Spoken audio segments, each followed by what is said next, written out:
Bitch, are you jealous? Oh shit, here we go again.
Bitch, are you jealous? Oh shit, here we go again.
Scoot up a little bit because I don't want to be scrubbing the wall.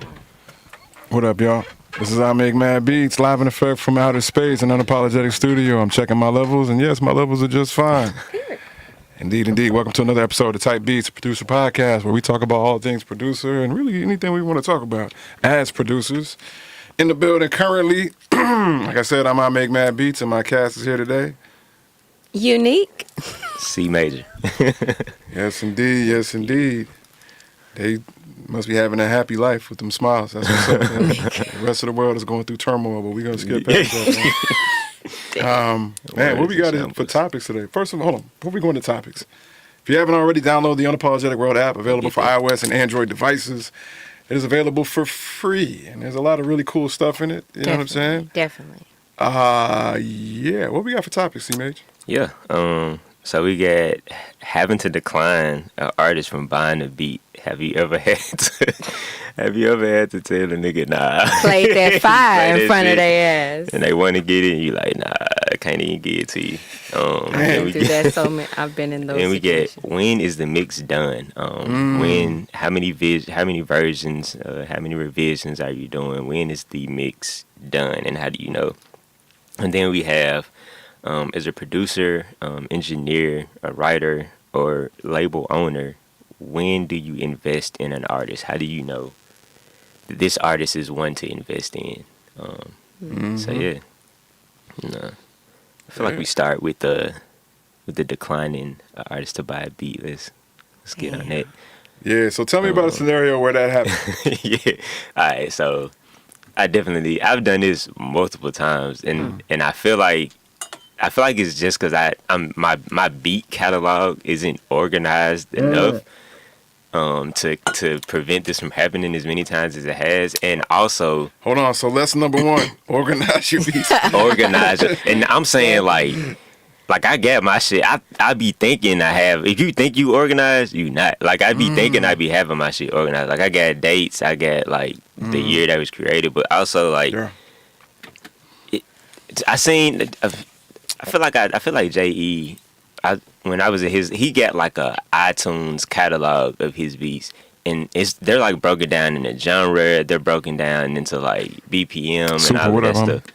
They got his genre is like really broken down, and I thought that was organized. But also, I need a category that's like, hey, somebody on this. like I need to jump this. Like, let me take this out the batch, because what happens is I be in sessions. One, I be excited / nervous when I be playing, especially when it's like big names. I've been in multiple sessions with Pat, and I don't even like I be the engineer for a session on a Pat session, and he just won't have beats, and he be like, yeah, you got some shit? Of course. Like I got some shit. And so now I'm scrambling because I wasn't even like, you know what I'm saying, I be having my shit on me, but I'm not trying to go in here and be like, yo, I got beats. I'm assuming he just got the shit. So now I'm like pulling up my drive and shit like that. But what happens is I'll run through a bunch of beats, and I'm just like down arrow, like in Finder, down arrow, going through shit, and I'll go to the giant. Man, being off him had a whole song going to these beats. The song was fucking fire, bro. Like, and off him murdered that shit, bro. And we actually, shout out off him, bro. Off him murdered this junk, bro. And the whole idea like started like. I'm telling a long ass story now, but anyway, we used to like Garments used to meet at Rail Garden. I feel like it was Rail Garden for like a year or so. We would meet at Rail Garden. We had a meeting at Rail Garden, and I remember what ended up while we were waiting on the meeting to start. So Alvin was there for a conception beat. He was there. He was like, yeah, this shit hard. Wrote to it. I feel like we did that on fire. Like and I hit the down arrow on that beat. As soon as it came on, I knew this was off my jump, and so I double tap. I like down arrow again. That nigga Pat said, "Yo, what's that?" Because it started with like a Tommy Wright sample, I believe. It started with some. It started with something like Memphis. Nah, it started with I can't remember. It started with something like Memphis jump though. So that nigga instantly was like, "Yo, what's that?" I played that shit. That nigga face went crazy. Like this shit hard. So now I'm like, damn, do I tell this nigga? Like. Long story short, I didn't tell that nigga. Kept that shit to yourself. And he actually recorded on that jump, but it never came out. And so me and Alpha could actually release that jump, but but I feel like a couple of I did pro like that of one time or two. And so it's really having like organization, tactics, and all that shit down, but also like be aware of like what you sent out and what people are actually using too. I feel like that's because I be having so much shit and I be sending so much shit that people just don't be using too. To me, that's the trickier part. For me, the trickier part is like, do you play something for someone when you have aligned that beat with somebody else? Yeah. But it's been a while. You don't know if they actually gonna follow through with it or not. Yeah. And especially if it's not a beat purchase. Yep. Right. If it's sold, then you got it. You know what I'm saying? Yeah. But if it's something where you're working with an artist and you're trying to build something with an artist, or it's a great opportunity like a Project Pat, you know what I'm saying? And you don't know, this might end up with 600, songs in a vault that nobody ever heard of. Exactly. But with a new artist, this might be the one. Yep. Right. You know what I'm saying? That's right. And like, how do you navigate that scenario? To me, that's like the trick. Yeah. Have you been in that kind of scenario now? Absolutely, I've been in that kind of scenario. Man, and some of them, I'm gonna be real. Like some of them, I think I made the wrong decision, bro. You know what I'm saying? Like I'm being real. Like there was definitely one where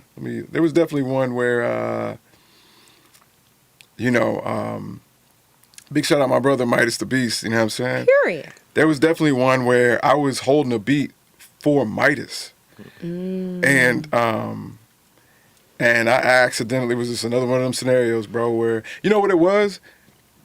I'd made the beat, and then I put it on I started sending it out to people. You know what I'm saying? And then I got it to Midas like weeks later. Midas was like, "Yo, I want to do something with that, blah blah blah," and we did a whole song with that and blah blah blah. But then somebody came back. Yeah, like I need this one. Yo, I know it's been a few months, but that one beat was crazy. You know what I'm saying? Yeah. And I was just like, damn. And it was a great opportunity. It was somebody signed to a label and all this other stuff. You know what I'm saying? And I was on some like, sorry, bro, nah. You know what I'm saying? Like my bro, he snatched that up, blah, blah, et cetera, et cetera, et cetera. I ain't gonna say no names and nothing like that. Yeah, but like, for sure. I'll just say this, like, that album went on to become like pretty legendary underground. You know what I'm saying? Yeah. Wow. And I was just like, damn. Yeah. And then the jump with Midas, like, nothing really came from it. You know what I'm saying? Wow. So I was just like, damn, I really should have. And plus, I mean, aside from that, like, Midas isn't the type of rapper or the type of friend who would have took that person. Nah, Right. And that just like Off him in that scenario, Off him would have recognized like, oh no, that's an opportunity. Go do that. Yeah, You know he what I'm was saying? super cool. Definitely. Yeah, but Midas would have been like, nah, make another beat. You know what I'm saying? Like, or just take my lyrics and put it on. You know what I'm saying? Yeah. Midas wouldn't have cared. Midas know I got mad beats. You know what I'm saying? Yeah. So, but at the time, I was like, nah. You know what I'm saying? And it's tricky, man. But in particular, like I think the saving grace in that scenario is just knowing that you're working with somebody who is like, who understands like, nah, like these opportunities come and go. Yeah, that's And to be ready and willing, especially if they're not like, securing you financially, that something might change. Yeah. Understood. Yeah, and I think that was the biggest part of it. That I knew particularly in this Off him situation, the only thing that really like vexed me, like morally and myself, it wasn't just it's a make another beat situation. But really, what fucked me up is like me and Off him had walked through this whole process together. So what my like in my head, what I was gonna do, like if this gonna do something, then Off him getting like co-production credits or something. Sure. Because he was like, we were there from. It wasn't just like I made a beat, I sent it to him. Yeah. Like we was both in the inside. That really was the one jump where I was like, damn. Other jumps I'd be like, all right, it's cool. Like I can make another jump or niggas would be cool. I'm in a situation right now. I won't say no names either, but I'm in a situation right now. So y'all not calling this shit out. I sent the guy a beat a while ago, like maybe a year ago. Yeah. And That's how it be. Yep. Wow. and I sent this same beat to somebody else fairly recently. And the newest person is definitely using on this album. And literally like a couple weeks ago, the first person I sent it to sent me a rough back and was like, yo, this song really got me out of a bind. Like I've been in the creative, and he did like the emotional just like I've been in the creative. I made this about my brother and some other stuff. And I felt like the song is amazing, bro. Like it's an amazing song. Both songs are amazing songs. Yeah. And so I'm really about to be on some like Bangladesh shit. Like I done heard. I feel like that's still like the most intriguing thing about some of like my favorite songs. I done heard like songs with like the same beat, the exact, not even like an interpolation. Like Travis Scott got a song called Backyard, and I think Logic used that same beat on one of his albums, and it was a similar situation where like the beat had got passed around a couple times. Bangladesh do this shit all the time. Like I feel like the whole 2000 era of Bangladesh was a milli, like 50,000 times. But I'm at a point like I don't know if that's a bad thing. Like, especially if the two songs are so different, I'm not sure if it's and the two worlds to the people are, there's really no overlap. Like, I'm at a point like I don't think that's such a bad thing. Like, it's no, we're not at the point to where people are gonna be like, hey, what the fuck's going on? Even if it was, even if we were at that point, like, I'm not opposed to like the same beat being done twice, and I actually kind of fuck with that idea. Like, I feel it. The otaku sauce. I never get that right. The otaku sauce says, "Yo, Unique." What up? What up? What up? Happy belated birthday, man. Unique got real fans in the streets. Indeed. Every stream. Dino Starseed throws up an emoji of the legendary Joker. Period. Indeed. We broadcasting on multiple platforms: Facebook, Twitch, YouTube. And on Instagram as well. Shout out to everybody chiming in. Please leave comments, questions, whatever, you know what I'm saying? Shout us out. Whatever. We always gonna shout y'all back. We'll interrupt what we're saying to see what y'all are saying. Yeah. You guys are a priority in this. So please take part if you want to. Unique, have you ever had to say, nah, my G, you can't get that? I've had to say that too when I was like actively like going hard, like letting people hear my beats all the time. Like, I don't do that anymore, but How about a song? Yeah. I've had like damn near all of my songs be wanted and me being like, nah, I want to use this for myself. Like, even before I put it out, they'd be like, hey, let me do this. And neither of those times did I ever feel like it was going to be worth, giving away, unless it was like the person who produced the track, you know what I'm saying, and was like, hey, I got this such and such, because like if everybody looks at my track record of production, like I don't play around. So yeah, there's been plenty of times where like my songs themselves would be like, oh, let me sing this song for you, or let me sing this song for my album or something like that, and I'd be like, no, I'm gonna put this out myself or whatnot, I'll say that only feeling like they won't do it justice. I know people that I have in my head that could do the song justice. Now, if they came to me on some like, hey, I want to do this song, I want to take this on, like, I think one of my joints, If I Ain't Got You, I want Alicia Keys to hey, you can have it. Yeah. If she come at me, hey, we can work it out, period. That's the nice kind. Right? Yeah, you know what I'm saying? But let homegirl down the street or around the corner, you know what I'm saying, who I can't tell if she a musician or a hairstylist, you know what I'm saying, hit me up and be like, hey, let me get that song. Even if she comes with me with some money, like that still won't matter. It's the longevity that I'm looking for. So what, like how do you know this is the right person to pass my song to? Like what are some qualities that you're... Their influence. What kind of influence they have, not only on the community but in their personal life. Like, being around y'all like make me want to get deeper into people. Big pause. Damn. But like but yeah, like just knowing how they approach music. Like, I'm a big like stickler on how to approach songs. I think that's why I don't make music as consistent as I know I should, because it's like I'd be so worried about the approach of how I'm going to do this instead of just going with it. But yeah. So where is the threshold between, like, all right, let's say a big artist that you don't rock with. Okay. In that, maybe not more, right, but like sonically you don't rock with, right. And he has a song, he wants to use the song, buy this song, give you credit, whatever, but he wants to take this song and use it, and you don't fuck with him, but this artist is I need this nigga to have my song type, or this it still depends on like like what they stand for. Like, what is their music standing for? Like, that's why I said it just depends on the person. Like, I would give. Dang, why I gotta call names out? I would give like somebody like fucking Rick Ross one of my tracks before I give it to like 30 or a Moneybagg Yo. And I fuck with them. You know what I'm saying? I fuck with their music. But I feel like Ross will take it to a whole different level, not only in the music industry. Like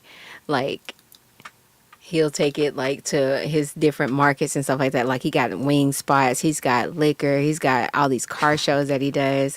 Like I just rather see the shit trickle other than the streets. What if Ross ain't in the equation though? Like what if it's just your song, you want to put it out, but Bag on it?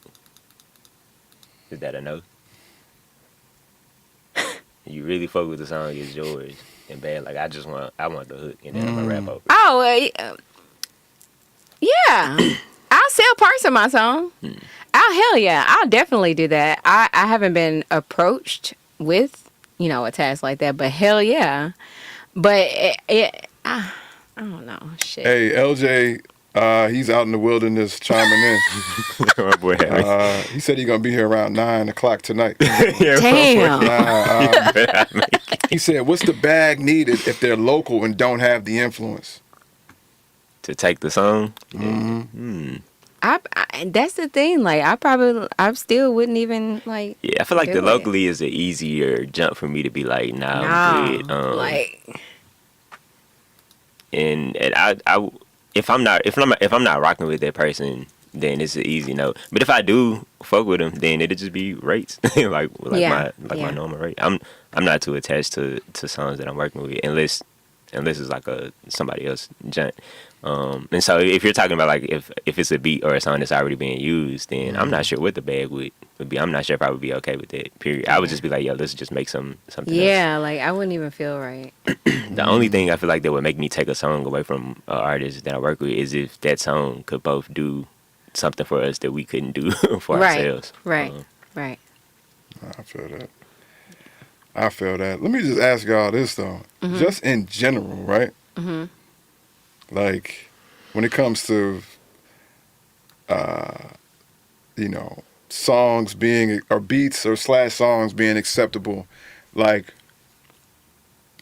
do you have a stash of beats or songs that like not even like, or let me just say this, a not already famous client just doesn't have access to?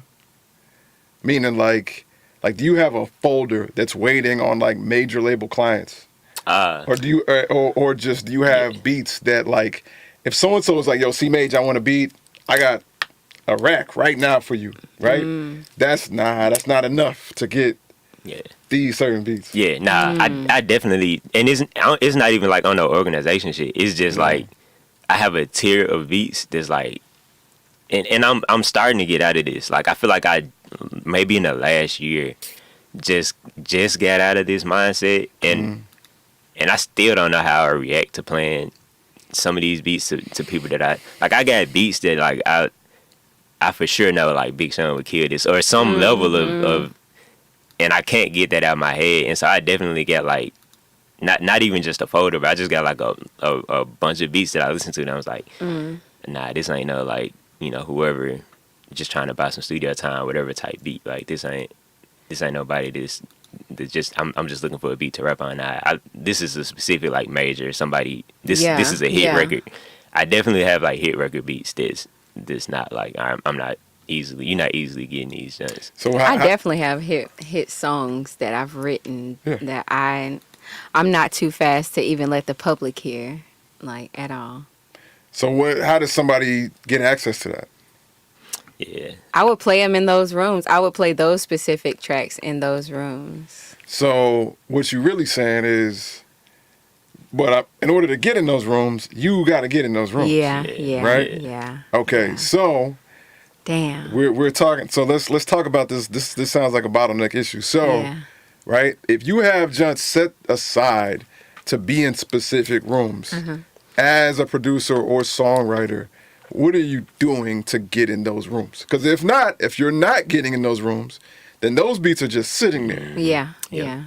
Yeah. Yep. And so that's where I got from, like, holding on, and I feel like getting in these rooms is a traveling thing. Like, I feel like I had big plans to travel, to hit LA, to hit these cities, because I have, like, connections. I was even, like, today, I feel like today is getting in those rooms is still super important. But even today, like, just knowing the people that are in those rooms, and I I was playing that game for a long time. I had managers with connections to managers with viable connections, like real, like, life. I talk to these people, I fuck with these people out every day. Right. I had people that would vouch for me in situations, and even when I couldn't be in LA, like, I'm on FaceTime with people. Like, I had conversations and stuff like that. I had songs with people, like, and I feel like doing the work to get in those rooms and not getting the results from it. Yeah. Is what got me to the point where, like, I might be done with that level of thinking. I feel that. Because it's such a, I don't know, maybe other producers it's a short game, but I feel like it's such a long game. Like, it's such a, like, you gotta wait the right moment. The label gotta approve all of this shit. You might fuck the artist you want to be in a room with. You might not get in the room, but he might rap on your beat, and he might fuck with the shit. But then it's a whole another issue. And so I feel like that kept me from, or that's making me, like, sort of jaded to that. But I feel like the thing that you have to do is travel. I feel like you got to be available. You have to be, in these sessions with these people. You got to do what Jazzy did, bro. Like, Jazzy is, like, the 100% example. Yeah. Like, you really got to be everywhere, and these folks got to feel like they, like, your best friend. And I'm that game is just not for me anymore. I feel that. How you feel about that, Unique? I'm willing to make myself present in those rooms. I guess I more so, like, kind of sometimes, like, sulk in my reality of not having transportation all the time, but like, I'm willing to go sit in those rooms. I'm willing to be around those people. I've been around those people, you know what I'm saying? And just like C Major was saying, it's like I've made the connections, like, been cool with those people and everything. Everything's great. I still have, great relationships with a lot of those people. Some I don't, but it's like I haven't seen anything. You know what I'm saying? I'm like, there's no, hey, come out here, this, that, and the other, whatnot. And it's like, well, maybe I didn't run into the right people or whatnot, or, sometimes I'll be thinking, or these are the only people that I'll need to meet. And it's like, no, it's like other people that aren't the main attraction that are good to meet too. And that's where I'm learning. That's what I'm learning. Yeah. But before you, Matt, I think, all right, so this is just in my observation of you, Matt, and watching you produce. I've seen you make a million beats, but watching you produce, I feel like, let me know if I'm wrong, I feel like you approach the situation too, but in a different way. I feel like you might have a beat that needs this person, but you search for somebody that you can touch, that's close to, or that you can pull that person out of. I've seen you, like, make a song that's like, dang, this would be perfect for whatever, and then you just post on Facebook, yo, who, or you would just, like, look and be like, yo, let me find this person, and next thing you know, they recording the song. It's like, oh damn, this better than what I imagined it would have been with. And you know the textures well, you know how to mix, you know how to. I feel like you see that, you see that vision, and then you just make it happen with. Yeah. You know what, man? I'm gonna give a big shout out to my man Sean. So I feel like, all right, for those who are chiming in right now, I rarely say this, but I'm gonna just tell you, everything I'm about to say, take notes. I'm about to tell you how I made music my career. Right? Okay. Now, let me preface it by saying this. The number one thing that I face now, everything I'm about to say, I'm gonna try to say it concisely and directly, right? before you begin to hear what I'm saying and say, well, I ain't got this, or I can't do that, or blah, blah, blah, blah, blah, right? Understand, I've heard 60 trillion people say these things, and these are the reasons why people can't duplicate my success. It's not that you can't do it. It's not even that you need to be me to do it, right? It's that, Nova, go back in there and watch that show. Nova, what you doing out here? I'm trying to make music. No, we can't make music now. We on a podcast. Go, Nova, go. I have to sit. No, you gotta sit in there. No, sit. Hey, go in there now.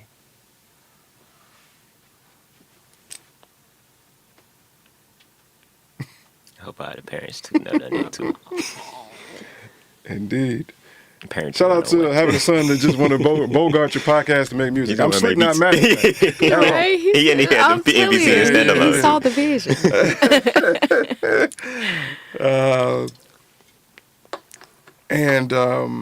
Yeah, so understand, before you give me a million excuses as to why you can't do this stuff, right? Like, there are people who will hear how they're going to do this, and then there are people who will just hear how they can't do that. It's the fork in the road. You're either going to think excuses or you're going to get ideas. It's up to you. Yeah. I've done this a million times, you know. Unapologetics first intern is in Bali in the club right now. You know what I'm saying? Yeah. Because after performing with Miss Lauryn Hill, because he's a person who heard it and decided to figure out how it applies to him versus heard it and figured out how it doesn't apply to him. Yeah.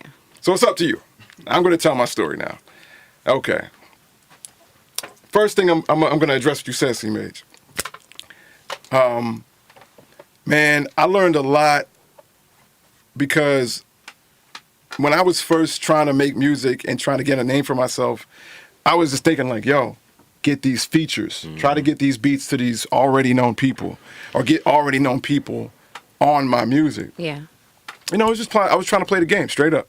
You know what I'm saying? Now, what I realized though is that, like, you know, getting famous to semi-famous people on your song does not necessarily make the best music. Yeah. Right? Right. And so if you're addicted to the idea of quick fame, then you're going to deal with music that's not as good as it could be for the sake of reaching a celebrity, right? Or you will find artists that actually going to make this a great song, Yeah. right? And I found that, like, the great song goes further. It does more damage, right? Than the it's featuring so and so, and that's why you should listen to it. Yeah. Because you can't.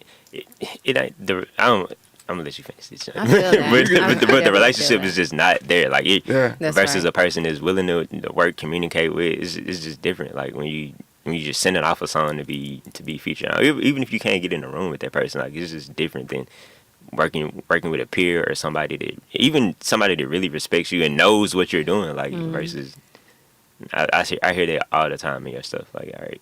Yeah. And that, but that's the thing is, like, you know, that made me realize, like, access to great music is actually much more real than access to celebrities. And so I just started saying, okay, cool. I know a lot of great rappers, a lot of great singers, a lot of great musicians. I just want to make the best music.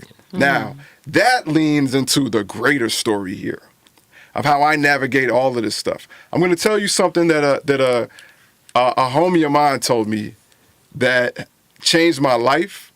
And then once he told it to me concisely, it made me realize how I had already been doing this, but I need to put more intention to it, right? I'm going to speak some numbers to y'all. Y'all don't get too wild. I'm going to just keep it all the way live with y'all. I'm going to speak some numbers. Again, I'm about to say stuff I don't be saying, so I hope y'all listening. I hope y'all are listening, fam. All right, I'm going to keep it real. I was talking to a homie of mine. I said, yo, if you had 50 G's sitting to the side, right, to invest in something, what would you invest it in? Right? And so he was like, okay, that's a good question. He was like, honestly, 50 G's isn't enough to create like true and living, true passive income through an investment on something. You know what I'm saying? Mm-hmm. He was like, you want to start at least $250,000 before you can feel confident on something like that, right? Type shit. That's again. Let's talk about it. This the stuff. This the stuff that this level do. This the information we do not be getting. You know what I'm saying? So let's talk about it. I hope y'all are listening. All right. So he's like, but you know what I would do? He's like, he told me a story about how he was running his business and one of his clients gave him, at the end of the year, gave him a bonus of $50,000, right? And that it racks his brain when he doesn't know what to do with all of his money, right? Like every cent that he has is a part of a plan, right? So he was like, man, I got to figure out what I'm going to do with this 50K, you know what I'm saying? He's like, I know what I'm going to do. He had an assistant, and he told his assistant, he said, hey, over the next 9 months, here's a list of 25 people that I need to have a great relationship with, right? Over the next 9 months, he was like, figure out where they're speaking, figure out conferences they're a part of, figure out endeavors that they're doing, whatever it is. He was like, use this $50,000 to go and create great relationships. And he was like, and that includes flights there, hotels, following up with gifts, whatever, right? Like whatever you got to do, something for Christmas. He was like, use this 50K to help me create great relationships with these 25 people who I deem incredibly important to what I do. Okay. Right?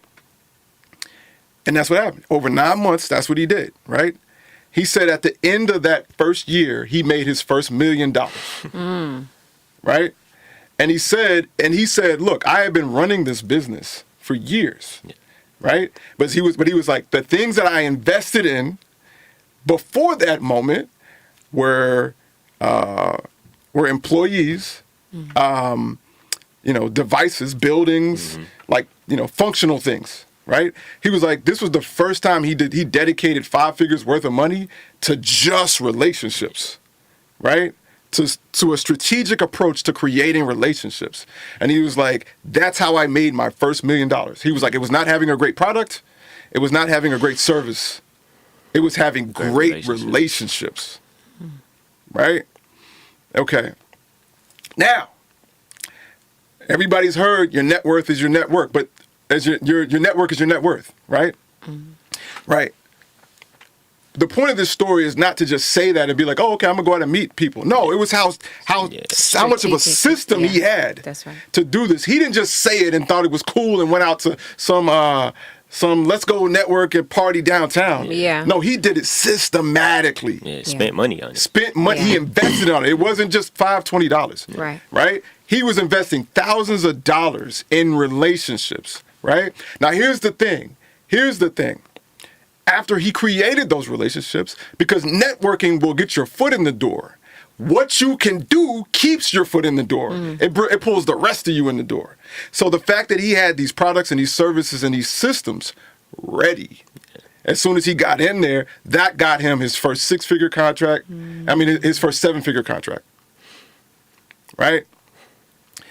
Man, first and foremost, what I realized was that when I moved to New York, that was my version of that. Yeah. I spent a lot of money. Yeah.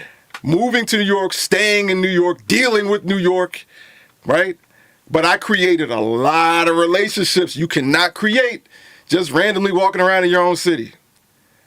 You know what I'm saying? And then when I got back to Memphis, the cost of living was so different that it was so easy to spend money on flights to go everywhere. Yeah. And I would continue that. I would go to LA. I would go to wherever. I would go to across the country, across the world to meet people and create these relationships, right? One of the first unapologetic commercial placements was the Gillette commercial, right? A relationship. That was a relationship that I made with a guy in Los Angeles, Yeah. right? Right? That we had multiple, dinners with and going to his business, coming back. Nothing was guaranteed. In Right. fact, when I met him, he was just like, yo, if you ever in LA, hit me up. It wasn't like, yo, I got some opportunities for you. Please come out to LA. Nah, it was simply, if you ever in LA, hit me up. And we Yeah. showed up 3 weeks later. Wow. Right? We showed up 3 weeks later and spent a couple of hours with them. And then we left with a non-exclusive contract for them to shop our music for opportunities. Right? If you can't leap without certainty, I ask you to try something else. Yeah. And that's the thing. I'm gonna tell you what allows me to do that with significant ease, right? It's because I know when I get there, that when I finally get my foot in the door and it's time to show you my products, my services, and everything that I represent, it's over. It's over. over. That's it. If you let me show you what I can do, it's over. It's over. I've always believed in myself in that way. Where I haven't believed in myself is my ability to make relationships and keep relationships, right? But once I developed a system, right, it was easy, you know what I'm saying? Especially when I know that a part of the product is branding, right? And here's the Right. last part. This is the last pillar to this idea. And now we're going to talk about what you was talking about, C-Mage, right?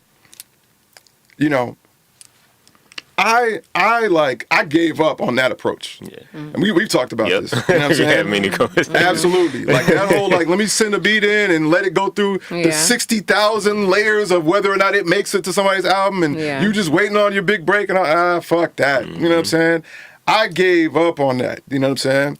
When I started getting sync and license placements and I started to build a catalog that's literally making me money for 15 years. You know what I'm saying? Way easier to get your money. super easier, on time. It was just a significantly, easier life for what is either the same or more money over time. Right? It doesn't come with I got a platinum plaque with Drake. No. Yeah. Right? Yeah. But it does come with the fact that one beat has been making me money for 15 years from 30 different outlets at the same time. Yeah. Wow. Wow. Right? Okay, but here's the trick. This is the ultra trick part of this whole dynamic, right? That I've learned over time. And I'm telling y'all, if y'all are listening, this is the moment, right? Early on, when I was trying to get these beats placed, and it wouldn't make it to the next level, or would get almost there, and then the artist loved it, they did a song on it, blah, blah, blah, but maybe the label or something, blah, blah, or something, whatever, blah. You know what was the key? You know what was really the reason why these things didn't happen? What was really the reason? Leverage. Leverage, right? Because if I was Tay Keith Yeah. and had made the exact same beat, Yep. Yeah. Yep. Yeah. That's what. Yep. that beat would have made it. That's right. Yep. That beat would have made it. The trick is this, right? You're trying to get on by association with these people. They trying to. And they're trying to do the same Yeah. thing. That's right. Yep. They're trying to be able to use your name, Yep. right? And so they're going to make decisions off of that the same way you made a decision by giving them the beat in the first place. That's You right. can't blame them for that, That's right. right? So the trick is to do both. The trick is like, okay, how am I as I make mad beats? How am I trying to get beats to this artist and building I make mad beats, right? And I'm gonna tell you how.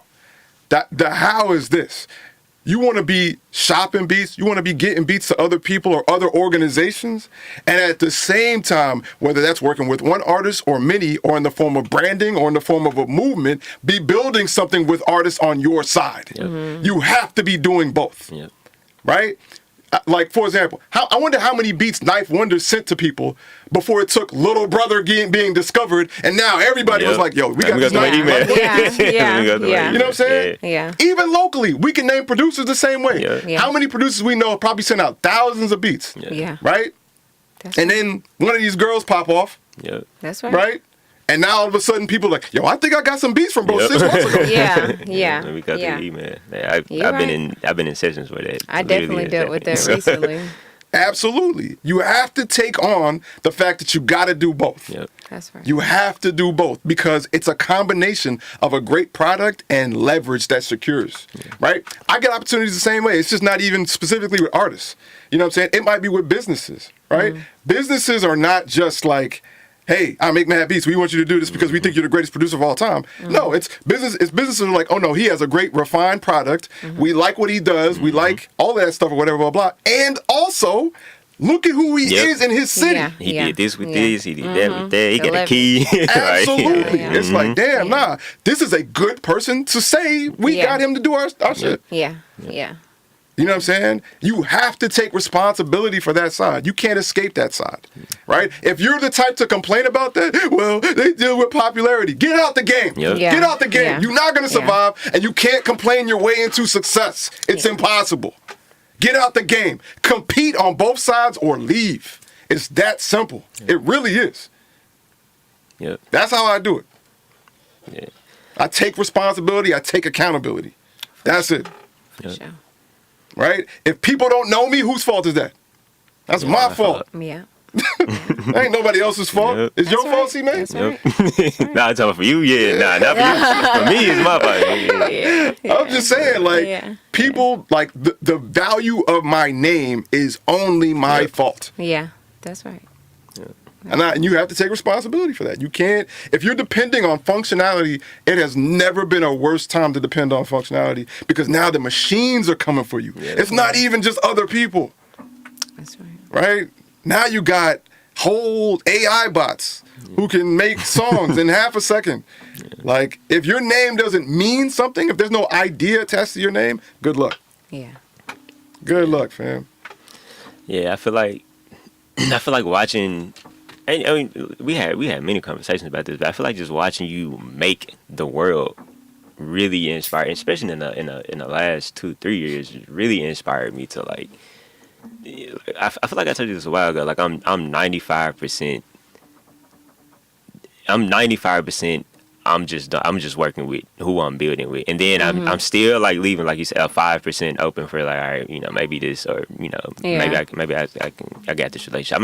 I'm not shutting that down, but my focus is on building, and that's you talk to any producer anyway, like you talk to Timbaland or whoever, they'll tell you like building a sound is gonna make you way more money anyway than getting that one placement. Yeah. That's what people come from you from, and so I feel like I watched you build that world with multiple projects and multiple people, and I'm like, all right, this is the way to go. Like this is the vibe. Like let me build my own world and really get to it that way. Nope. Yeah. You got Nova trying to feature on this. But yeah, nah, I feel like that's like the super part. I feel like people say building relationships, but they don't tell you who to build those relationships with. Like Right. Yeah. you spend the money and you think even like you go from that approach, you spend the money and you think, let me build a relationship with Drake manager or whoever. But And thinking you that's spend the money and you build relationships with publishing companies. Like people that really make decisions like that you wouldn't expect. Like Yeah. and I feel like that's the if I was writing that down and I really wanted to know like where to attack, like let me figure out who I need to build these relationships with. Like let me not just That's yeah. No, I'm sorry. you good. No, that's No, it. that's Good. where I'm getting into. Like I used to always be on the side of like, oh, I don't know what this person is up to, so I don't know.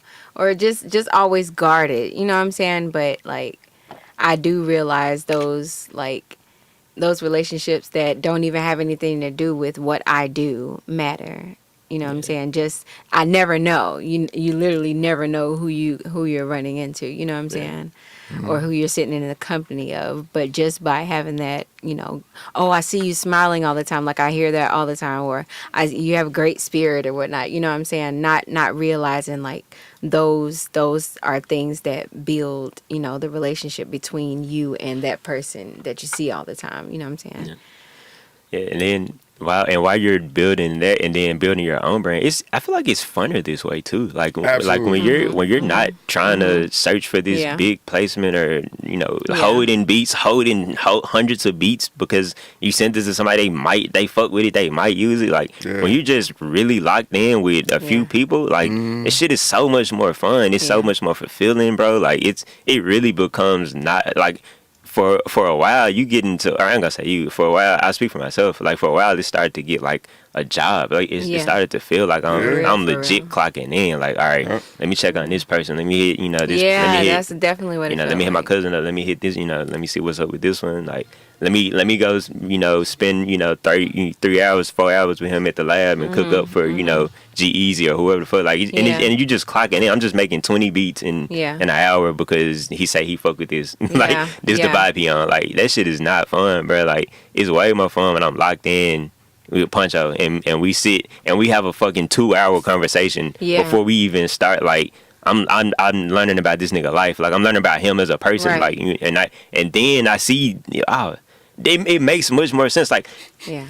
like when I first, I'm ranting. but when I go first ahead. started with Puncho, like I would just hear this man rap, and I just be like, all right, like it's cool. He's saying some cool shit, but I was finding it hard to like for it to stick to me. Like to me, it felt like there was no meat, there was no substance in it. It sounded like, all right, he just got to get older, he just got to grow. He was super young. He's still super young. He was super young. But the more I talk to this man and understand him, and then I go back and listen, I was like, oh, now I get it. It's just lingo and shit that I was missing. It's Yeah. like the way he thought. It's like thought patterns and shit that I was missing. And so now we're building, and now I understand where he's going. And it's still, we both still got like a lot of growing to go. But like, I'm understanding more and more like who he is as a person, and I'm understanding how to make that shine in these songs. Like how to strip. I know what he's saying right here. Let me strip the whole beat away right here because I know this is the part people gonna vibe with. But this is the part that he was really trying to. All the shit he said. This is the part that this is the one part that he really meant. Like, and we're building. I feel like we're building something, and I'm doing that with everybody I'm working with now. I'm not like I'm not like waiting on anybody else anymore. Like it's Yeah. off on me and Pro, like me and Cam, Yeah. me, like everybody I'm working with. We're building something, and everything is fucking special to the point where like. Just doing like one-offs and so it's not even fulfilling. It's like junk food now. Like I want real food when I'm in the studio. Like, and that's all I'm trying to do is like make real food, real meals. And I ain't saying everything got to be deep as fuck, but it gotta feel like a real. Like you gotta get full from listening to this. And I feel like that's the only way you get to that. That's it, and that's the only way you cut through. You know what I'm saying? Like, I mean, you can even go back in time. Like, Jay Dilla's discovery was shopping Slum Village. It wasn't just beat. You know what I'm saying? Like it was the world he created. You know what I'm saying? It wasn't just beats, and that's where I feel like we are now, man. Let me give a big shout out to everybody chiming in right now. Period. Big shout out to Dino Star C, still in the chat on Twitch. You know what I'm saying? Big shout out to LJ listening from Mongolia, man. He said, I want real food. I respect and feel that completely, bro. Yeah. Big shout out to everybody chiming in on Instagram as well. We got a few people in there. I think my man China and Gotti's in there. Hey, real quick. If you got the app and you get these crazy notifications, that is our program manager, Nikita. You know what I'm saying? Nikita's also in the chat on Instagram. Big shout out, Nikita, holding it down. Yeah, man. You know what I'm saying? We got Dino Starseed is in here pretty much every week. That's my friend Sade. Come on, Sade. She's always tuning in and ready to chime in and agree and or disagree. If you keep up, you know what I'm saying? So big shout out to her for being always around and being dedicated to checking what we doing here. Man. Substance over superficiality says, Ayo Oko-T. Is that the same? Ayo Oko. How you say it? I don't even know. Ayo Oko. Ayo Oko T. Come on, Ayo Ayo Oko Oko-T. Ayo. Is that the same guy? Otaku? Otaku? Nah. Nah. Okay, my bad. I'm just, you know what I'm saying? Whereas letters be looking similar, fam. You know what I mean? As I said, switch the cameras to Mad. I'll switch the cameras to me. Damn, I guess I am talking, huh? No doubt. Big shout out LJ, you know what I'm saying? The executive producer in the back, you know what I'm saying? Yeah. What else we got on the topics though, man? Yeah, I ain't as good with my segues as LJ. Where you at, bro? Where you at? We need a Man, we need a what? segue, bro, for real. think the next- But before we even LJ get said it, y'all look lost when y'all not speaking. Damn, bro. Wow. Man, got Appreciate criticism, it. bro. That's crazy. Shout out LJ, man. yo, we need you, bro. We need you. LJ, motherfucking Mongolia kid in Bali, for real, for real. Yeah, That shit's man in the crazy. club. The man in the club. Man. Bedtime story. Man. Yo. Nigga ain't no yo. Getting them. Yeah, but let's address this real quick. This talk about nigga kid sent us a video last night. Yeah, yesterday. I don't know. This shit was like in the morning time. I guess it's nighttime over there. I don't know what the fuck the time zone difference is. This nigga sent us a video. This nigga on some legend. He on a legendary run right now, bro. He in a club with like random Marley family members, bro. Just in a random like reggae club. They playing Welcome to Jam Rock. I can't. Is that Bob Marley? I don't know who sings that song. I don't know the words either. But this nigga kid in the club with these folks and like selfied out and they're trying to like sing the words and shit. Don't know no words, bro. The only jump he knew is like the bet. I don't even know if they say that in the jump, but it sounded. He said We bedtime. gotta review that job, bro. Bedtime story. This nigga knew like No, one they say word. that. Yeah, it's bedtime. This story. nigga knew one word in the whole jump, bro. bro. But he on a legendary run. It's, I think that's Damian Marley, if I'm not mistaken. Hold on, bro. Yeah, let's review this job, bro. Hold on a second.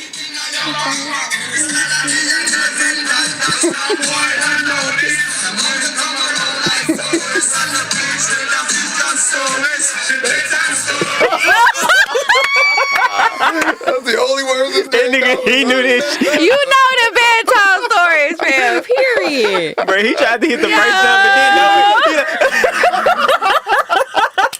That's the one that got me dying. That nigga tried to hit the my first jump. I was like, nah, I don't know this shit.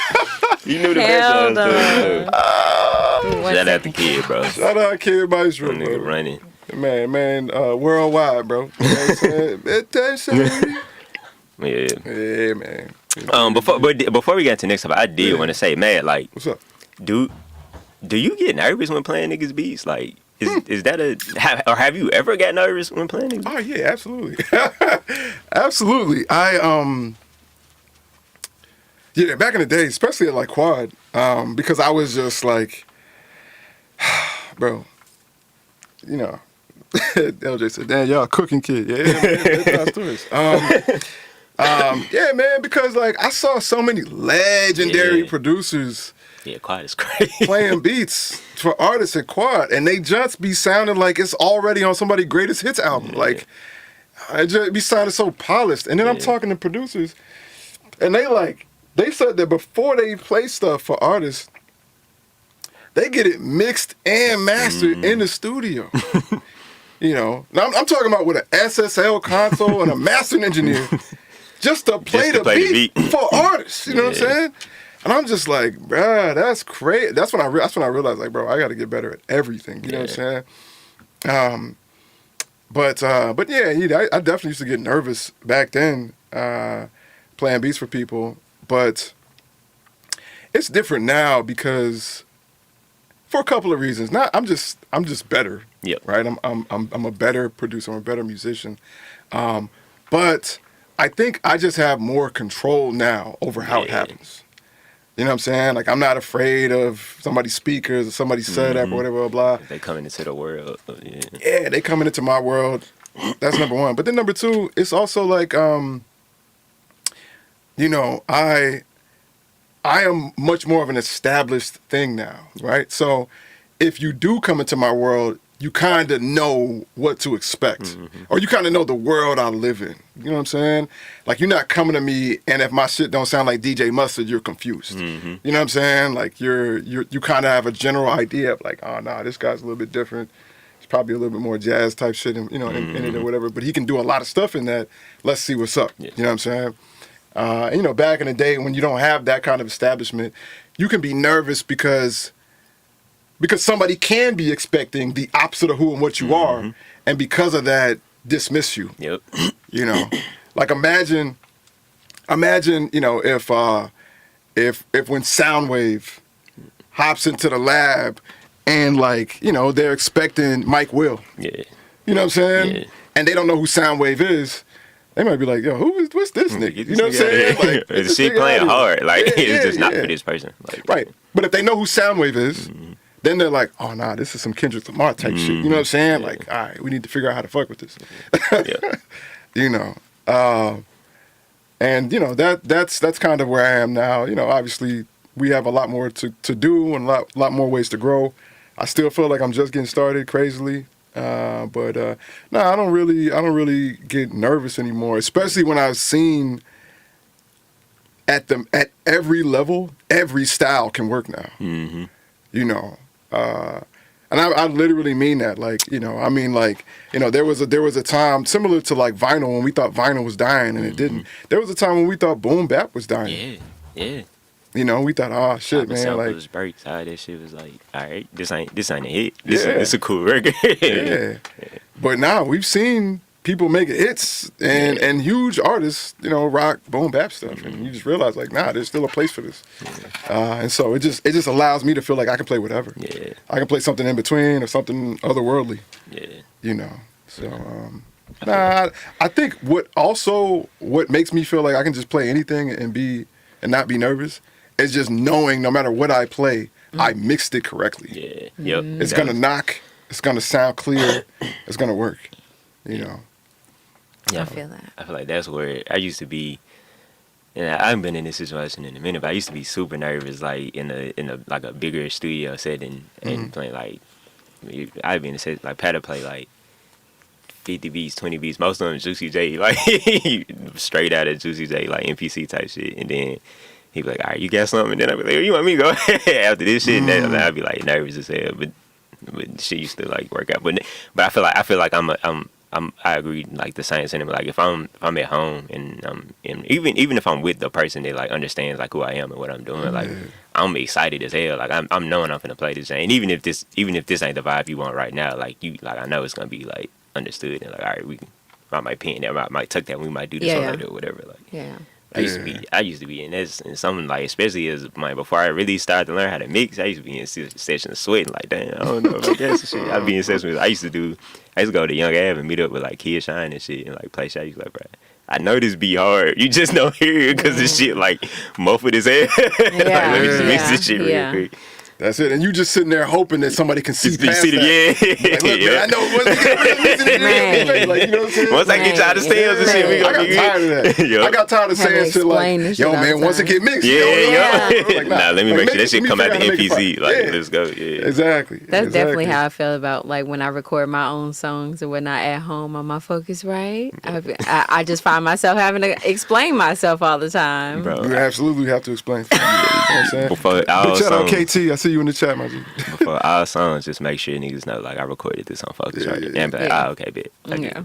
Bro, I just had I got I don't know if he in high school. He's a younger guy and he's starting to record. And he was like, bro, what mic should I get? What mic? And I'm looking for a mic and interface.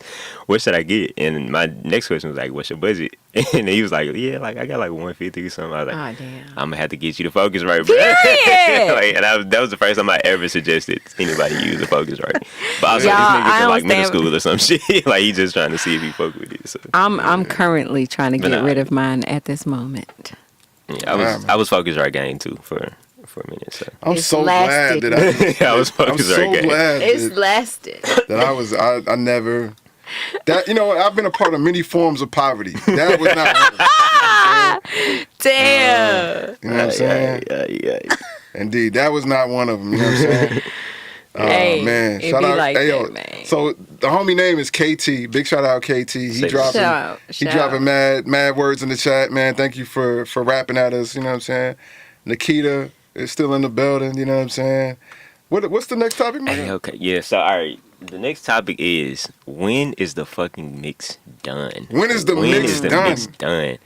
Matt, you have you announced this? I did it at Midnight Marauder. Okay, That say was this. it. All right. Yeah. So are we? We can talk about it. Okay, Yeah, say we this. talk about it. All right, you're in the midst of Ones, the Yeah. next I Make Mad Beats project. Yeah. Period. You're working on the single. Is this the I'm first working single? on one of the lead single. Yeah. Okay. Uh-huh. How many How many iterations? iterations are? Okay. I am currently on iteration 14. Sheesh. Yeah. You know, when is the mix done? Because I feel like you can do this forever, bro. And I didn't even know And I that feel like you it can could legit just- get better forever. Yeah. Like I I don't definitely see think that. I don't know. I think I do know where the point of diminishing returns are, but Yeah. I I think it's tricky, man. You know what I'm saying? Like, because I think all right, let's talk about it. You know what I'm saying? Straight here from I Make Mad Beats. Yes, I be mixing stuff for a while sometimes. Sometimes days, right? Let me explain. Okay. First and foremost, like, there are some producers that that really, you know, they have a formula, right? They have a formula, and it's you know, and they just stick to the script on that formula, right? Okay. I definitely have an ecosystem and a world of things that I kind of, you know, do consistently.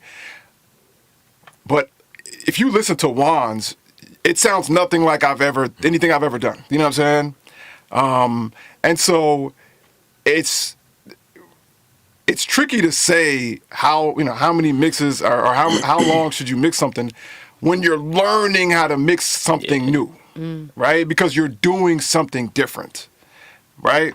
And so it's not simply a matter of like, oh, I'm being too picky. It's like, Yeah. no, like, this doesn't sound right yet.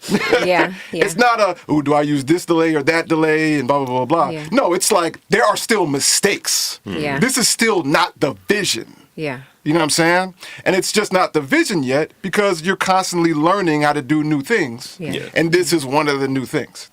And so, you know, I think over here, that's a different conversation of like, how many mixes does it take? Man, honestly, there is no number. It's just like, like you want to make sure that area between 900 and 3K is not piercing. You want to make sure that, you know, that low end is thumping, but at the same time, you know, is it so wide of a dynamic range that the song is no longer loud? You know what I'm saying? Like you want to blah, blah, blah, blah. But when you're doing that with a different approach, you got to learn in the process, right? And so, and you know, that's one side of the game. Now on the other side of the game, where it's like, okay, everything sonically sounds even, and now you're just like, should I mute the snare here? And should I have one ad lib or two? You know what I'm saying? Now that, my friend, I believe like you can set limitations on that, you know, and you can definitely do too much. You know, you can go back and forth when you're making changes that will make no real difference on how it lands on people. You know what I'm saying? And in that case, I try to give myself, you know, maybe a day or two. I don't really count mixes, you know what I'm saying? But I give myself maybe a couple of times of like waking up the next morning and listening to it, you know, type vibes. But, you know, the lead single off of Juan's, it's not too wild of a difference from what, you know, people might traditionally have heard me from, you know what I'm saying? But I do need it to fit in the landscape of everything else on the project, right? Which is very different. And I feel like that's where it gets super tricky, just because of those two worlds are like that's leading you into a world, like you said, you've never been before. Yeah. This is more familiar, but now you're tailoring this to go into something that's Right.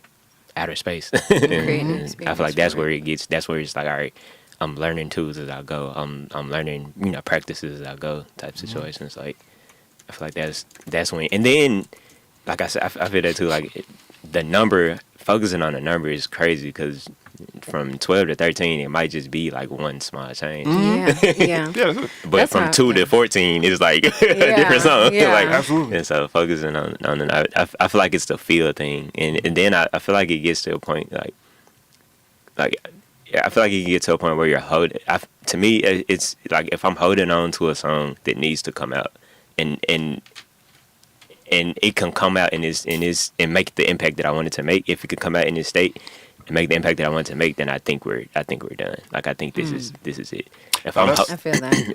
I feel that. I feel like I feel like I've done this for I got so many songs Yeah. in my on my hard drive or whatever that just sit and we listen to them in the studio. They like studio classics or show classics. Like niggas be performing these joints, and I'm just like holding on to stuff because I don't think I'm there mix wise yet or whatever. But sometimes shit just needs to come out, bro. And we were talking about this before the pod, but like I'm not even opposed to like, all right, shit come out and then you can make stuff now. I don't have to pull that Ye does, but Ye does this all the time. Like Ye released Stronger after 18, 20 or 20 hour mixes. The shit was out. He was listening to his shit in the club and was like, oh, my kick drum ain't hitting hard enough. Got in the studio with Timbaland, and Timbaland ran through a million kick drums, and then he picked one and like, all right, that's the one.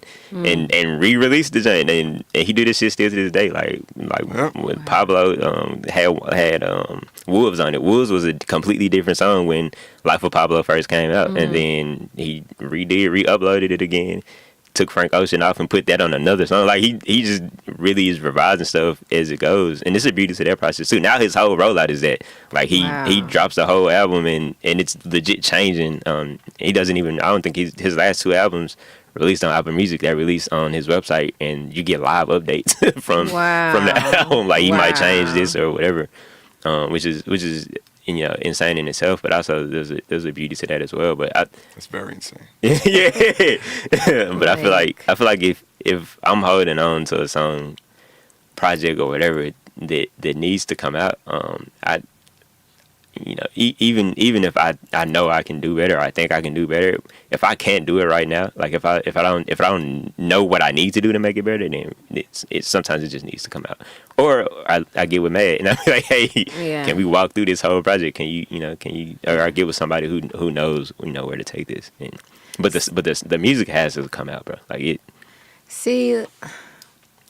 Talk to him. Yo, I struggled so many times with just putting music out. Like I'll feel like I have to be so structured about it. And I'm more so I'll look at like my peers, and I'm just being vulnerable right now. I'll look at my peers and see how everything's structured in a certain kind of way. I'll feel pressured a little bit to meet y'all at those standards or even go above and beyond. You know what I'm saying? Those standards.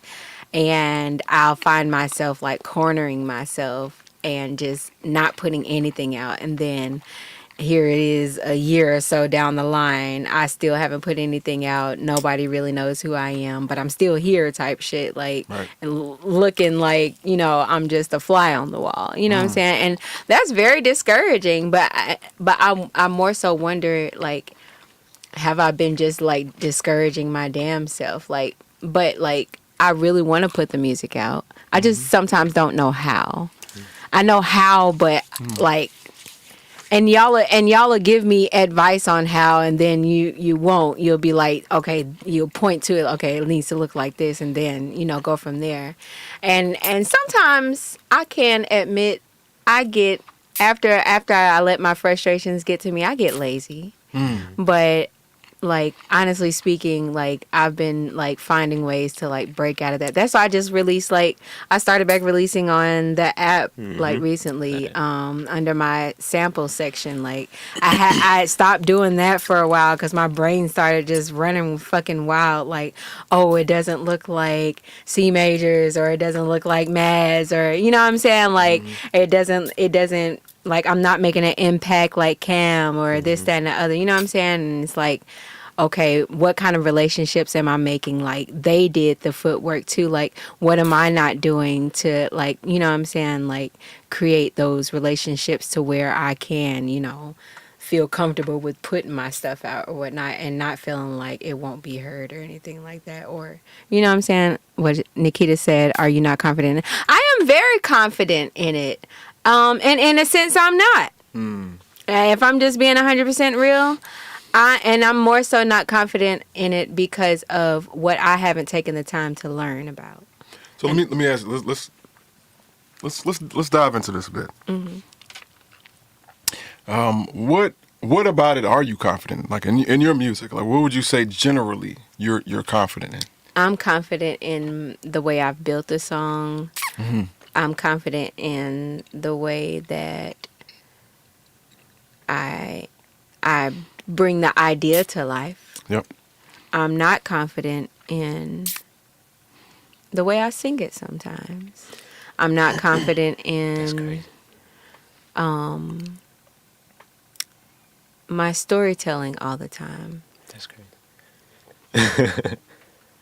I don't know. I don't know. It's like, and maybe that goes back into like the fact that like for a very lengthy amount of time in my life, I was more so trying to mimic this, mimic that, like find myself in this, write for this person, write to sound like this person. And I'm genuinely still to this day learning how to break away from that. And that's what, like, I guess holds me back from, like, even dropping music, because I genuinely don't know if I sound like myself. Yeah. Yeah. Okay, you kind of went there, because my next question was I was gonna ask you, like, okay, well, who does sing it well, right? Yeah. And that was just a kind of way to get around to, like, whose story are you telling? Because if you're telling your story and you know your story is good enough to tell, right? Well, then you wouldn't have this issue. It's only if you either don't feel have like some, my story's good enough. or some embarrassment or shame in your story, Yeah. right? And just the way you present it, right? Yeah. And you just prefer somebody else's story Yeah. or somebody else's approach to their story, right? Damn. I'll say this, man. I'm only able to say this because I've been here before. One of the key reasons why Better Left Unsaid is such a pivotal project for me was that was the very first project I ever made that I didn't let anybody listen to before I said I was done with it. I just, because I told myself in the midst of making it that the goal for this project is to make it sound as me as possible. Yeah. That was it. I Yeah. wasn't caring about measuring it against anybody else's project, anybody else's success of projects, whether they, no. I just wanted, if I heard it, did it sound and feel like me, and that was it. Once I set that as the bar, it allowed me to feel so much more confident in the product because it sounded like me. It felt like me 1,000%. And I remember when I sent it to the guy, the very first person I ever saw make a beat was my cousin Kit. I call him Synapse. I sent it to him. And this man told me that it brought him to tears listening to it. You know what I'm saying? Now I want to be clear about something. Sin is like one of the most stoic people you'll ever meet. And he told me that it brought him to tears and that he said that this was his favorite thing I'd ever done. And that's all I needed to hear, and that's literally the foundation of creating Unapologetic, which was the idea that if I can get you to be you as fuck, you're going to win. Yeah. You know what I'm saying? Like, the sincerity is going to translate and cut through, because that's what happened with me. And so a lot of times what that requires, though, is some sort of internal something, right? Like, you gotta have conversations with yourself. You gotta figure out, Right. Why is it that when you say things like, hey, I don't know about my writing, or I don't know about my storytelling, or I don't know about this, blah, blah, why does everybody in the room look at you like you're crazy? Yeah. Right? Yeah. So all of us are wrong? Or is it just you're unhappy with the story? Right? You're unhappy with something about yourself. You might see the things you create, and there's an issue that you have with yourself that you see in the things you create, and that keeps you from loving them the way that you should. Right? There's several things potentially at play here. Who knows? I'm not trying to psychoanalyze you live in front of how many people. You know what I'm saying? But I'm just saying I've been here in this moment before. But I will say this, though. Now we'll put the camera back on me for a second. I made a place called the Unapologetic World app. And in that place, so for example, the illustrious bedtime story kid Maestro, when he had the same problem, he had this exact same problem, right? Release of music, all the anxiety, that's surrounding it, and the judgment, and blah, blah, blah, blah. I told Kid, I said, yo, Kid, well, how about this? How about you just drop it in the app first and build up the muscle of letting people hear your music, right? Before you bring it to, DSPs. Just put it in the app. And that people who are super in tune with us will be able to listen to it, right? And he started dropping Taj and tape after Taj and tape after Taj and tape. And after 30 or something, Taj and tapes, he was like, I'm ready. I'm ready to put my music out into the world now. You know what I'm saying? And so I say that to Unique to say, hey, you are part of one of very few companies that has a platform to help you deal with this anxiety, right? And present your music in a safe space before it's out to the world, right? And then I'm saying that to y'all, for everybody tuning in, hey, you want to hear stuff before it gets out to the world. Go get that. Go and get the Unapologetic World app, available for iOS and Android devices. Yeah, man, it's a good thing to get. Yeah. Sure. All right, so we got 10 left. 10 left. Let's spend the last 10 on this last What we got? this last topic. Oh, When yeah. When do you as a invest? producer, as an artist, as an engineer, as a writer, when do you know to invest in an artist, or how do you know this is an artist worth investing in? Have you been even as a as a songwriter or producer, like have you been in a situation with a person and you're like, dang, I know he ain't really got the bread to pay for this song, but I fuck with it. Like when do you know, or what does that person do to let you know, all right, this is a person worth investing in? I've been in that situation plenty of times, and like, You talking about investing in artists? Talking about yeah, investing in Yeah, artists. that's a good one. I've been wanting, like, and it'll be a random stranger or even a child, and I really want to invest my time into like really like showing them what I know, and it'll just be some kind of unforeseen circumstance that just happens to where I can't even meet up with them anymore. Superstition, what up? And then, Sean, I'll what get up? discouraged and be like, oh, well, fuck it. You know what I'm saying? Like, so I need to work on that too. But, but yeah, like, it's definitely happened. I mean, what about you? Yeah, I feel like most of the people I work with, pre-unapologetic was that. Like, I did a lot of business out of my mom's house, but it was my mom's house. Yeah. It wasn't like I was just having, random people walking through. Right. And so, even post, unapologetic, the people that I work with, and even the people that pay me for service post that, I may do extra. I may reach out and be like, hey, I might just send beats. Like, I do that a lot, but specifically Lincoln with the family, like, most of the people that came through my mom's house are people that I saw, I wouldn't say it was. I wouldn't say it was like character things, but I think character did have a lot to do with it. But Definitely. more so, I saw like talent. It was like, all right, this dude is extremely talented. I would listen to his music if he didn't pay me to mix it or whatever. Like these are songs. Daz is a prime example. The first time I met Daz, I thought that shit was just amazing, bro. Like, I thought he was just an amazing artist. And it was, at the time, was so fucking different from everything I had heard in Memphis. And so I was like, bro, I wanted to be a part of this. Like, I want to be a part of this, come up. And a lot of people that I work with are like that talent.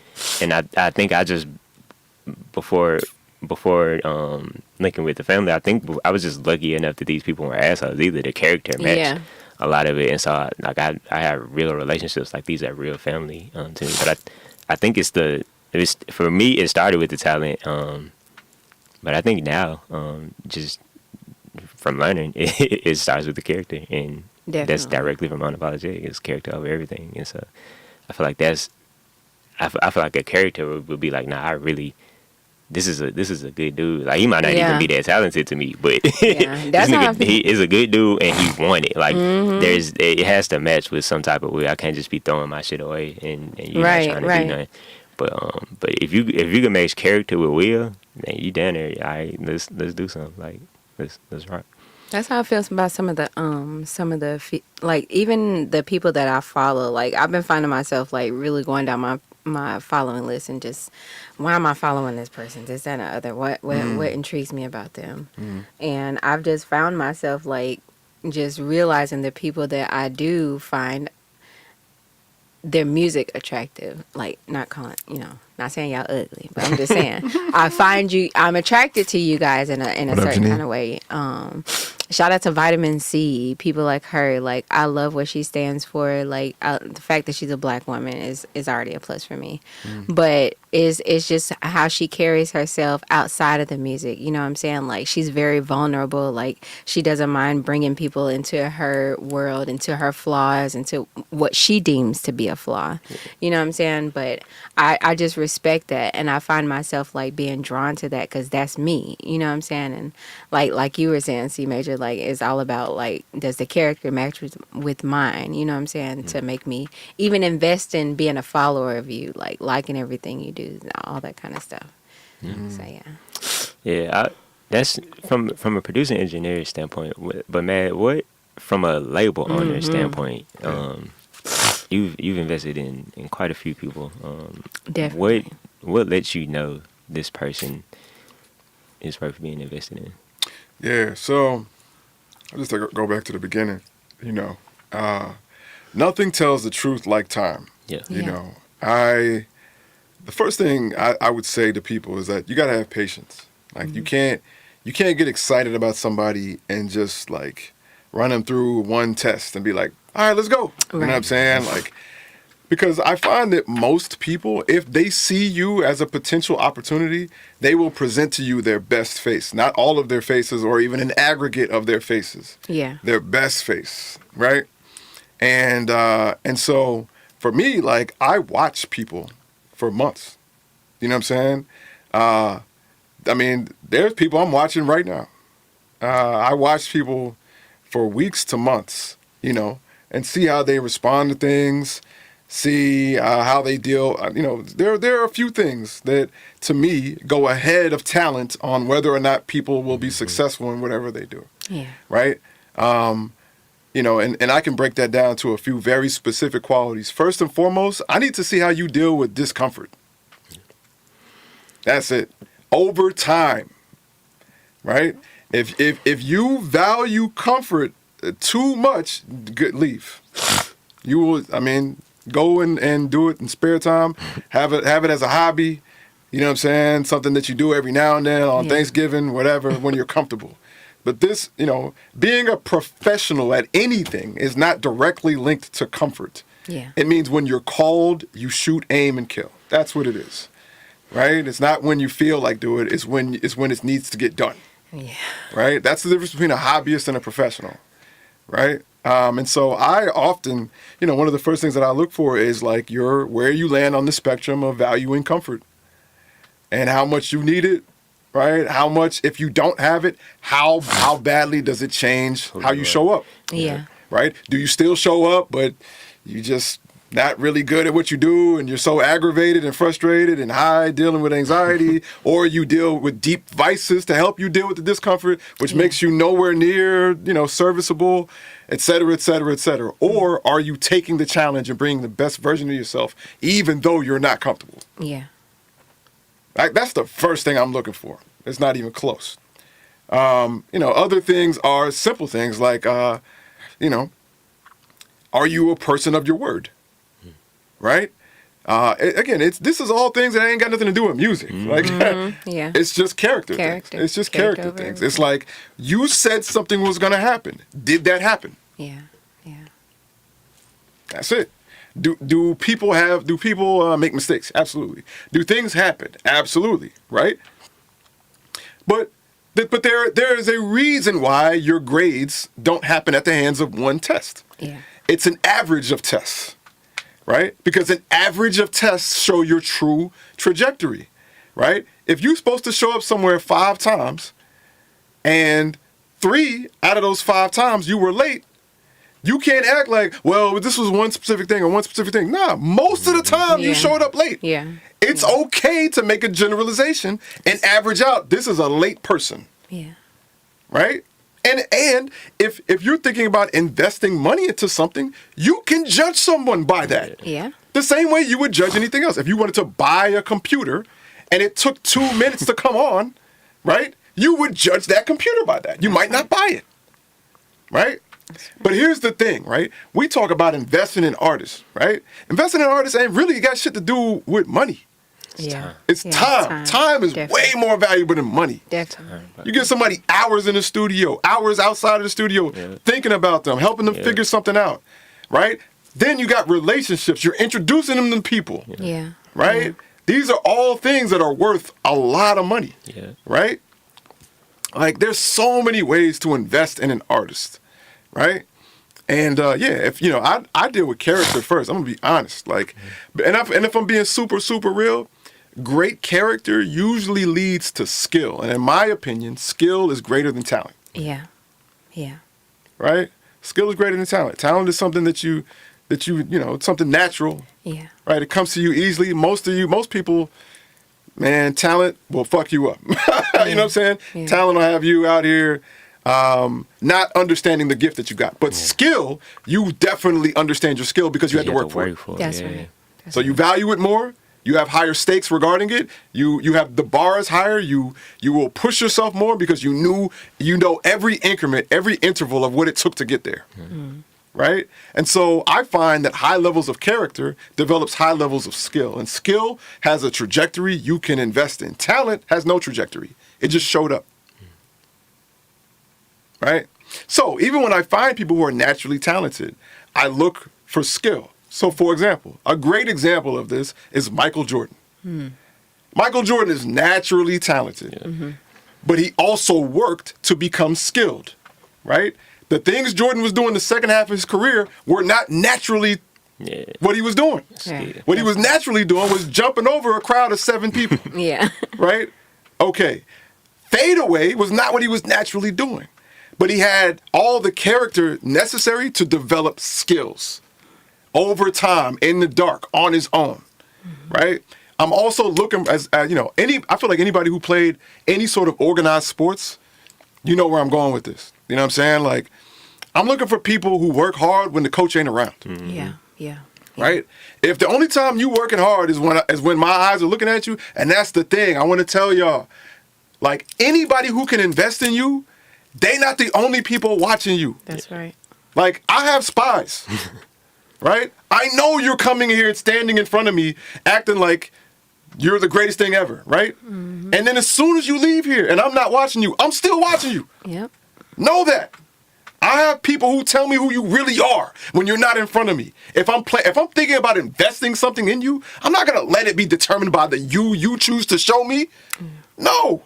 I need to see who you are when I ain't around. Right? What you do in the dark is everything. How you do anything is everything. Yeah. Right? And that's real. Like, these disciplines and things that you want people to believe you have, how about you just actually have them? How about that? Right? That's it. You know what I'm saying? Like, these are how I make decisions on who I invest in. And now, before I invest any dollars, I'm investing time. You know what I'm saying? Yeah. You know? And it's just, you got to, and I'm going to be real. From my position, you got to also be good at,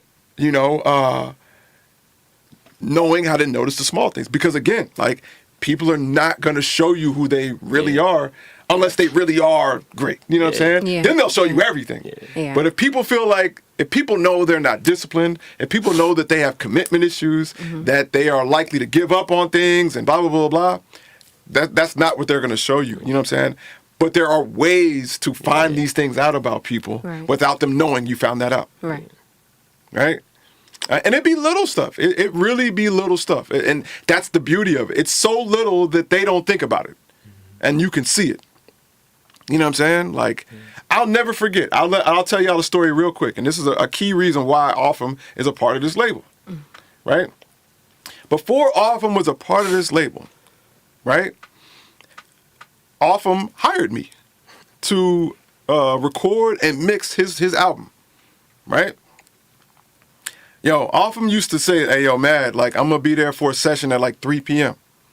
Okay, bet. Cool. Locked it in. We got it all locked in. Bet. Let's move. Yo, at like 2:45, you know what I'm saying? Oh, okay, cool. Okay, cool. I like 2:45, I would just like take the trash out or something like that. You know what I'm saying? And Offham's car is parked on the street in front of my house. right?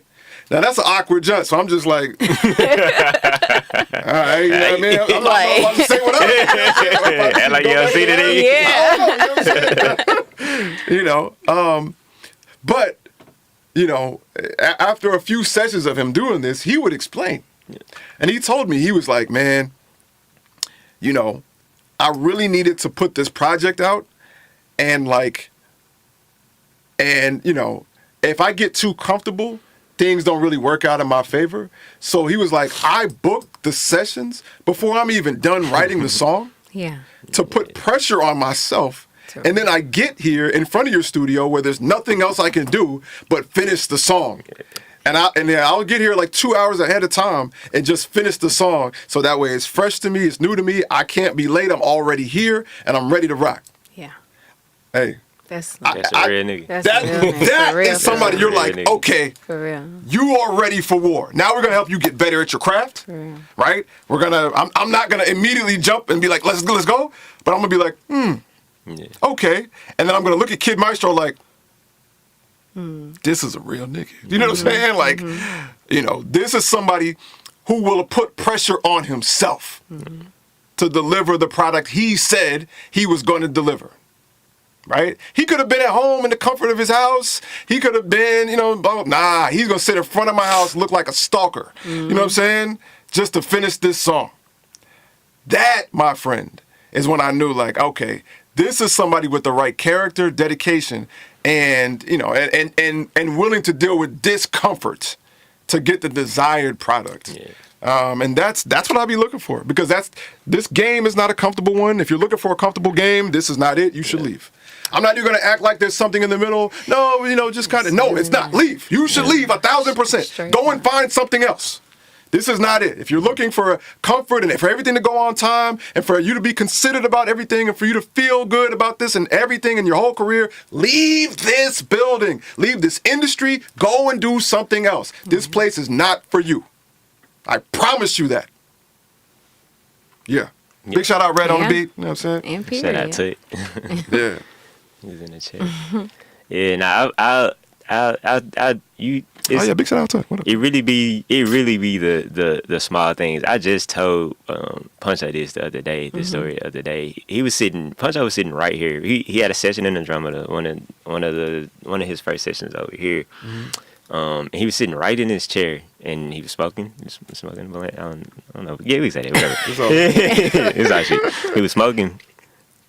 And an ash dropped on. I feel like it was this mouse pad. An ash dropped on this mouse pad. We in the studio. Niggas smoke all the time. Niggas drop ashes everywhere. It's a normal thing. It's nigga just could have hit this and been done, or not even worried about it. I'm recording a video for the song they just recorded.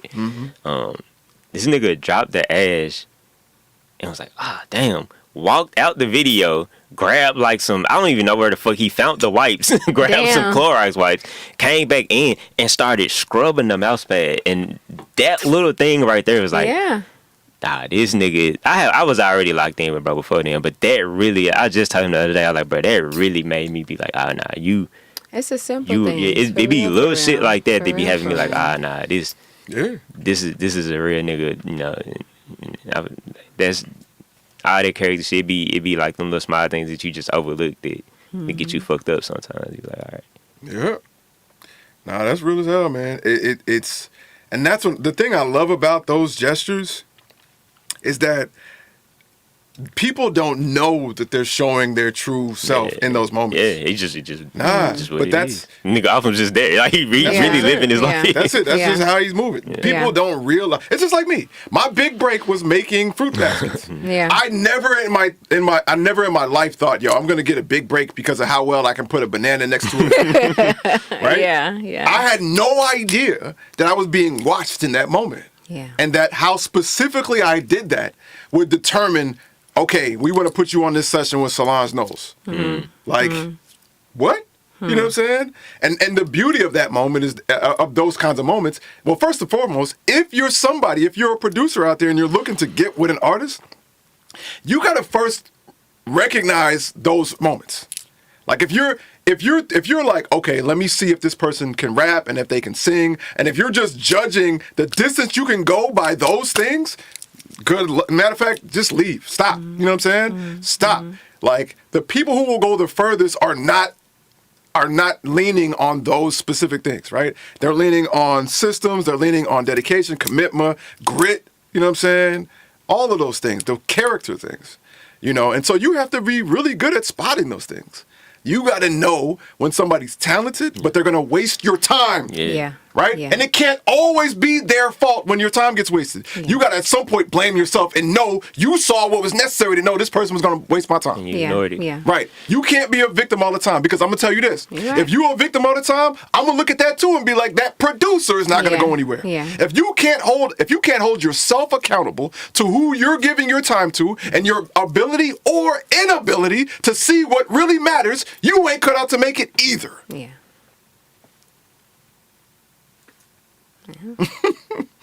That's it. This is the game we play, right? Your ability to self-assess and assess. Discernment will make or break you. Yeah. Absolutely. That's right. Yes, Sersky. Indeed. And on that note, we are past time. Yeah. We are past time for sure. Real food, the junk won't sustain you. Junk in, junk out, real in, real out. That's Type it. That's shit. real rock. Period. You know what I'm saying? Big shout out to everybody in the chat, everybody who chimed in. Big shout out Free, Miss Lulu, Tut. What up, brother? When the next time you in the city, my G, let me know. KT, thanks for chiming in with us. For sure. Everybody who chimed in with us on Facebook as well. And definitely on YouTube. This has been another episode of the, shout out to my man Pro, the luxurious type beat. You know what I'm saying? Where we out here telling bedtime stories. Me and Pro you know what I'm always saying? beefing. It's never Big shout out. It's never shout out, Pro. It's never shout out, Pro? Pro, we beefing, Damn. nigga. All right. Yeah, all the time. Hey, I tried. Damn, you know bro. what I'm I don't even know what the beef is about. I can't have you back, fam. No. saying? Damn, bro. Hey, you know what I'm saying? We gonna try again next week, man.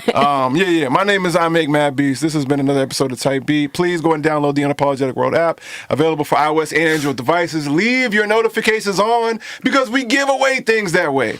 Period. Midnight Marauder is coming soon, November 23rd. You got Yeah. about a month and a half. Excuse me, a your month shit and together. maybe about 7 weeks. Boy Scout highs him up.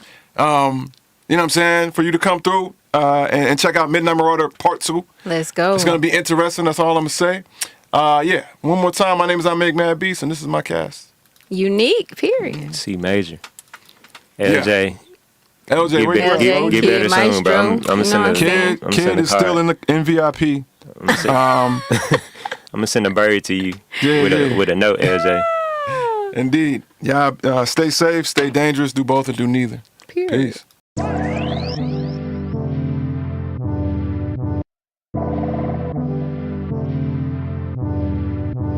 Bitch, are you jealous?